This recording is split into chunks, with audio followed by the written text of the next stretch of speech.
एक समय की बात है, एक पर्वत की गुफा में भीमा नाम का एक शेर रहता था।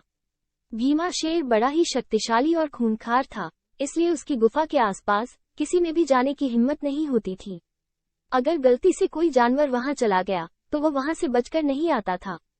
भीमा हर दिन अपनी गुफा से केवल शिकार करने के लिए ही बाहर निकलता था और अपनी पेट भरने के बाद वापस गुफा में जाकर सो जाता था।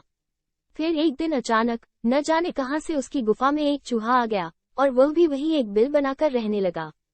एक समय जब शेर गुफा में सो रहा था, तभी चूहा अपने बिल से बाहर निकला और उसके बालों को कुतरकर वापस बिल में चला गया। शेर की जब नींद खुली तो उसने देखा कि उसके बाल कुतरे हुए हैं। तब वो गुस्से से आग बबूला हो गया और शीघ्र ही उसने पता कर लिया कि यह कारनामा एक चूहा की है। ये जानने के बाद भीमा शेर ने कई बार चूहे को पकड़कर उसे मारने का प्रयास भी किया, लेकिन चूहा था कि हाथ ही नहीं आता था। हर बार वो भागकर अपने बिल में छिप जाता था। अंत में शेर को एक उपाय सूझी। उसने सोचा कि क्यों न चूहे को मारने के लिए इसका परम शत्रु बिल्ली मौसी को किसी प्रकार यहाँ लाया जाए। फिर भीमा बिना विलंब किए बिल्ली मौसी की तलाश में जंगल में निकल गया। फिर क्या था, जब बिल्ली मौसी उसे मिली तो उसने चूहा के आतंक की सारी बातें बताई और बहला फुसलाकर उस बिल्ली को अपनी गुफा में लेकर आया। इसके बाद से जब भी शेर सोता या आराम करता था, बिल्ली पहरेदार की तरह शेर की निगरानी करती थी। वहीं दूसरी तरफ शेर भी हर दिन बिल्ली के खाने के लिए ताजे ताजे मांस लाकर देता था, जिसे खाकर वो बिल्ली कुछ ही दिनों में खूब मोटी ताजी हो गई थी। उधर जब बिल्ली वहां रहने लगी तो उसके डर की वजह से चूहा अपने बिल में ही दुबका रहता था तथा वो खाने पीने के लिए भी बिल से बाहर नहीं निकलता था। बहुत दिनों तक भूखा होने की वजह से वो चूहा काफी कमजोर भी हो गया था।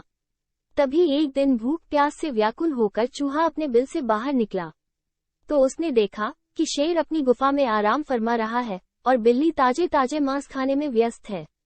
लेकिन बिल्ली भी बहुत चालाक थी। वो चूहा जैसे ही शेर के पास पहुंचा, बिल्ली ने तुरंत उस पर झपट्टा मारी और उसे निगल गई।